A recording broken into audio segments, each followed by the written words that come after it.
What's up guys, in this week's video we're going to be continuing my experiment, my attempt at doing falsified, faked underwater photography. Let's get into the video. Let's go!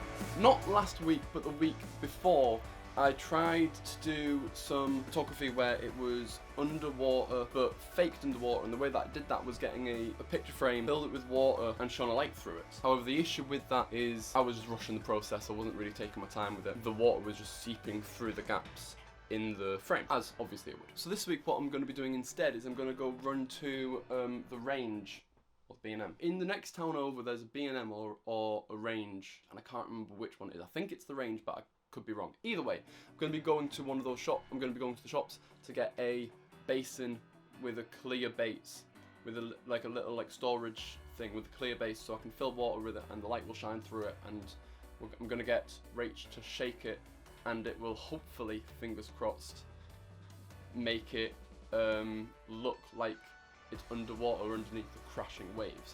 So that's the plan. I'm still going to be using the same product that I used last week. I'm still going to be using the bottle of sun cream that I used last week. However, we're going to be shooting inside, so I've got better control over the light, because what happened the other week is by the time I was actually getting around to doing some proper shots with it, the sun had disappeared, and that's what I was using as my light source last time. And on top of that, last time the device that I was using to connect my light to the light stand snapped.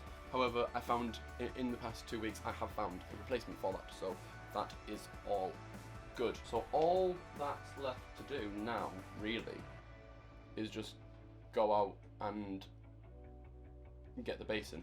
So let's go do that now.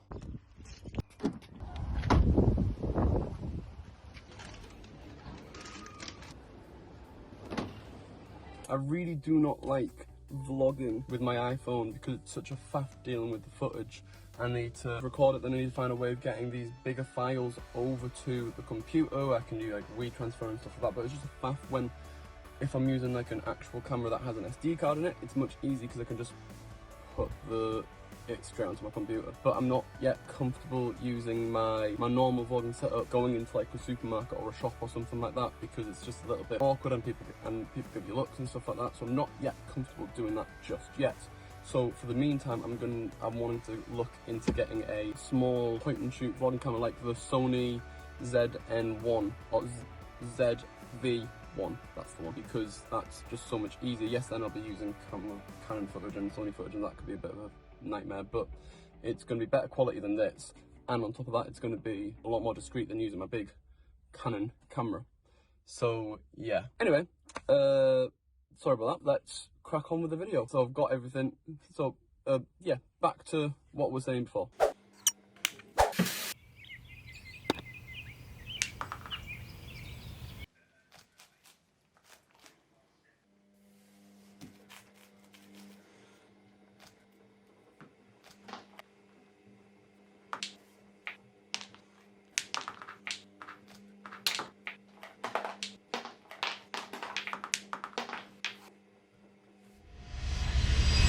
So we are all set up here. I'm using my panel light. As you've just seen, we've got the basin to put the water in. I've set up the rocks in a similar fashion to what we did last week. I made it a little bit bigger because last time we did this, it was very thin photos because I didn't manage to fill out the frame with the rocks, so I needed to get rid of some of the frame. Plan is Rach is going to be twirling the water around, very delicately holding, moving the water about.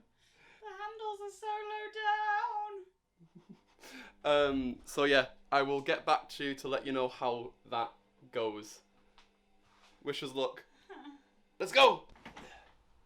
I've never done this with my studio setup before. Never done that transition with the studio setup before. I really hope that worked.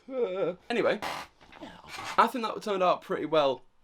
We struggled with it a little bit. We did two different versions of the shot. One where I was shooting the product with the water above me, and then one where I was shooting through the water with varying degrees of success.